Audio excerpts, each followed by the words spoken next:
여러분 안녕하십니까? 윤석열 정부의 최대 실책은 한동훈 전 법무장관을 국민의힘 비대위원장에 기용한 것이라고 김병준 강남대 교수가 권순알TV에 보내온 기고문을 통해 지적했습니다. 김 교수는 기고문에서 이제 4.10 총선에서 집권 여당인 국민의힘은 과반은커녕 100석 이상을 사수하기도 힘들다는 전망이 나올 정도라면서 국힘은 우선 한동훈을 파면하는 것이 급선무이며 비대위를 전격 해산하고 모든 비대위원들을 해촉하라고 촉구했습니다.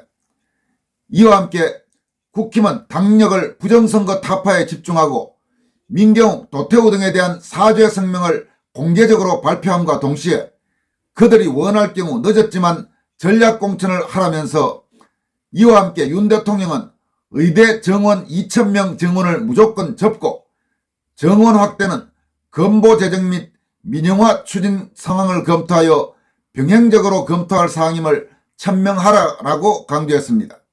김 교수는 이런 재반 조치들을 국힘과 윤 대통령이 선거가 20여일밖에 남지 않은 상황에서 실행한다면 겨우 전세 역전이 나올 수 있는 상황이라면서 그렇지 않을 경우 2020년에 4.15 총선에 버금가는 부정선거로 여당은 전멸하고 우리나라는 서서히 공산화의 길로 자멸할 것이라고 경고했습니다. 김병준 강남대 교수는 인천 김성수 선생의 손자 중 한 명입니다. 정교모 즉 사회정의를 바라는 전국 교수 모임과 바른사회 시민회의 등 자유우파 성향 시민단체에서 활동했고 특히 4.15 총선 선거 부정 의혹 진상규명 및 수사 촉구 운동에 적극 참여해온 지식인입니다. 그는 1959년생으로 올해 65세, 성균관대를 졸업하고 증권사 근무 등을 거쳐 고려대에서 경영학 박사학위를 취득했습니다. 노무현 정부의 청와대 정책실장과 자유한국당 비상대책위원장 등을 지낸 김병준 국민대 명예교수와는 한자는 다르지만 한글로는 동명이인입니다. 그럼 김병준 강남대 교수가 권순알TV에 보내온 윤석열 정부의 최대 실책은 한동훈을 국힘 비대위원장으로 껴안친 것이라는 제목의 기고문 전문을 여러분들에게 소개해드리도록 하겠습니다. 이런 내용입니다. 국힘은 지리멸렬하는 듯 보였다. 김기현 대표 체제는 구심력을 잃었고 안철수나 나경원은 대통령과 뜻이 맞지 않았다. 속수무책으로 있기보단 읍참마속의 심정으로 당시 법무장관으로 신선한 피로 여겨졌던 한동훈을 전격적으로 비대위원장으로 영입했다. 그러나 그것이 최악의 선택이었다. 한동훈은 위원장 취임하자마자 비서실장에 좌파의 핵심 김형동을 앉히는 것은 물론 비대위원으로 전향도 제대로 하지 않은 참여연대 소속이던 김경률을 앉혔고 나머지 인사들도 지역안배를 한답시고 좌익 성향 인물들로 포진시켰다. 뿐만 아니라 5.18 정신을 헌법 전문에 수록하겠다는 편향된 의지를 불태우는가 하면 허식 인천시 의원을 5.18 기사가 중심이 되었던 스카이데일리 신문을 자신의 연설회에 온 지지자들에게 나눠주었다는 사실 하나로 윤리위에 회부하도록 명령하였다. 한동훈의 좌파 행진은 점입가경이었다. 그동안 부정선거를 밝혀내고 거리에서 꾸준히 투쟁해온 민경욱 전 의원을 인천 연수원에서 여론조사 1위를 차지했음에도 불구하고 예비공천에서 탈락시키질 않나. 전향도 하지 않은 호남 출신 주사파 함은경을 전격 마포 의뢰 발탁에 공천을 부여하지 않나. 민주당에 오랫동안 몸담고 있으면서 정체성이 국힘당과 180도 다른 김영주를 영입하질 않나. 급기야는 자체적인 투표 끝에 공천을 획득한 도태우 변호사를 5.18 발언을 문제 삼아 어거지로 공천을 취소시키는 등 우파 국민들로서는 더 이상 참을 수 없는 반역의 행보를 거침없이 이어나가고 있다.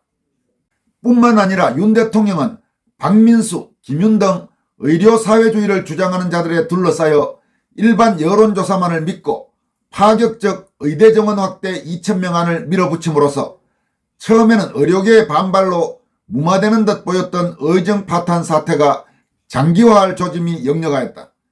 그에 따라 자신의 진료, 치료의 불안감을 느끼게 된 무식한 대중 또는 폭민들의 정부 정책 찬성 철회로 이어지는 상황까지 나오게 되며 정치적으로는 이 의료 반발에 따른 국힘당 이탈표가 상당폭 나와 이제는 과반은커녕 100석 이상을 사수하기도 힘들다는 전망이 나올 정도이다.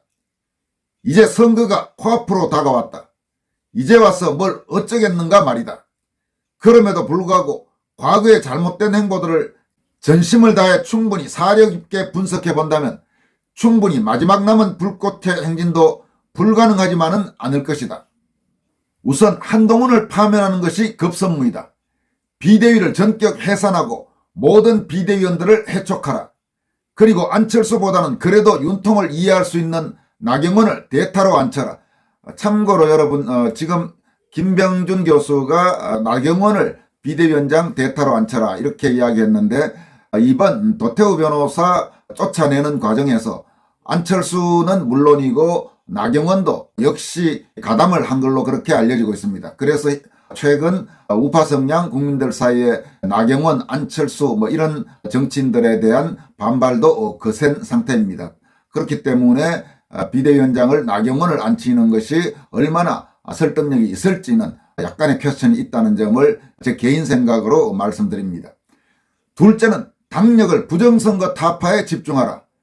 당연히 민경욱, 도태우 등의 100배 사죄 성명을 공개적으로 발표함과 동시에 그들이 원할 경우 늦었지만 전략공천을 행하라. 부정선거를 위해 선관위를 즉각 압수수색하고 헌법재판소로 하여금 사전투표 효력정지 가처분 신청을 인용할 수 있도록 최선의 노력을 경주하라. 마지막으로 윤 대통령은 의대 정원 2,000명 확대안을 즉각 무조건적으로 접고 진실된 K의료 체계의 지속성과제를 위해 사회주의자를 배제한 상태에서 의협, 5대 병원 전문의, 전공의, 의대생들 대표 5인씩 선발한 릴레이 토론을 개최하여 문재인 케어 철폐 및 인원 조정 없는 사전적 조치들을 실행하라. 정원 확대는 건보 재정 및 민영화 추진 즉 비급여 위주의 자율병원 상황을 검토하여 병행적으로 검토할 사항임을 천명하라. 이런 제반 조치들을 국힘과 윤 대통령이 선거가 20여일밖에 남지 않은 상황에서 실행한다면 겨우 전세 역전이 나올 수 있는 상황이다. 그렇지 않을 경우 2020년에 4.15 총선에 버금가는 부정선거로 여당은 전멸하고 우리나라는 서서히 공산화의 길로 자멸할 것이다. 지금까지 여러분들에게 소개해드린 것은 김병준 강남대 교수가 권순할TV에 보내온 윤석열 정부의 최대 실책은 한동훈을 국힘 비대위원장으로 껴안친 것이라는 제목의 기고문이었습니다. 선거가 임박한 상황에서 지금 김 교수가 제안한 내용이 얼마나 현실적으로 가능할지는 퀘스천 마크 의문부가 붙습니다만은 적어도 한동훈을 국힘 비대위원장으로 앉힌 게 최악의 패착이었다는 지적에는 공감하는 애국 시민들이 많아 보입니다. 다음 소식을 살펴보겠습니다. 오상종 단장이 이끄는 자유우파 애국단체인 자유대한호국단이 도태우 변호사의 공천 취소로 공석이 된 국민의힘 대구 중구 남부 공천자와 관련해 국힘에 양심이 있으면 무공천하라고 촉구했다는 소식을 어제 저녁 전해드린 바가 있습니다. 관련 영상 제작이 끝난 뒤에 오상종 자유대한호국단 대표 명의로 발표된 성명서를 발견했는데 어제 영상을 만드는 시점에서는 확인하지 못해서 그 전문을 소개해드리지는 못했습니다. 성명서 내용을 쭉 읽어보니 마음에 와닿는 부분이 상당히 많아서 오늘 그 성명서 전문을 소개해드리도록 하겠습니다. 성명서 국민의힘은 대구 중남구 무공천하라. 국민의힘은 총선 공천 기준을 이른바 국민 눈높이에 맞추겠다고 하지만 똥팔육 프레임에 놀아나고 있습니다. 대구 유권자의 선택을 받은 도태우 후보자에 대한 공천을 2번이나 번복하며 취소한 것이 대표적입니다. 이런 양아치 같은 행태를 대한민국 집권여당이 결정했습니다. 2018년 3월 13일 제정된 5.18 진상규명 특별법 제3조 9호에는 5.18 민주화운동 당시 북한군 개입 여부 및 북한군 침투 조작 사건에 대한 진상을 규명한다고 되어 있습니다. 법이 제정되고 1년 후인 2019년 도태우 후보가 이 특별법에 명시된 북한군 개입 여부에 대하여 법조인으로서 개인의 입장을 밝혔습니다. 더불어민주당과 국민의힘은 5년 전 도태우 후보의 이 발언을 두고 5.18 폄훼이고 망언이라며 길길이 날뛰고 있습니다. 그런 기준이라면 해당 법을 제정한 국회의원들은 천하의 몹쓸 망언 유발자들입니다. 치욕스러웠던 문재인 강점기에 맞서 대여투쟁한 도태우 후보의 발언이 왜 문제가 된단 말입니까?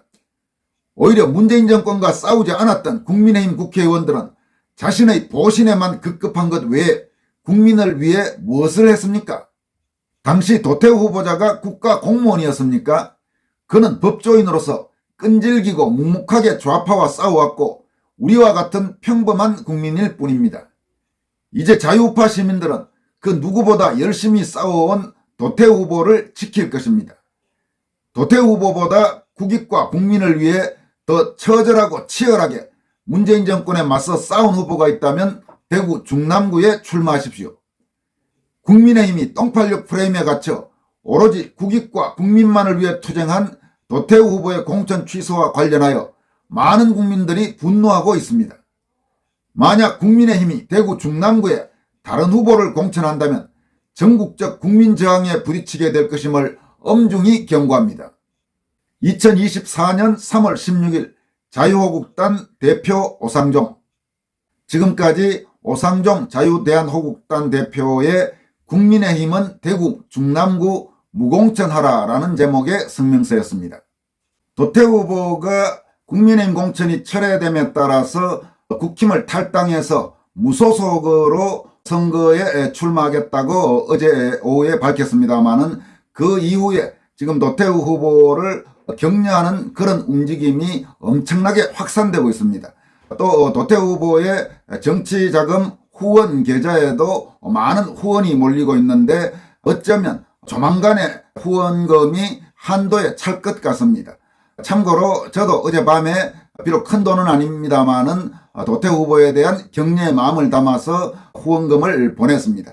그런데 아마 며칠 지나면 이제 후원금을 내고 싶어도 계좌가 다 차서 후원금을 낼 수 없는 상황이 될 것 같습니다.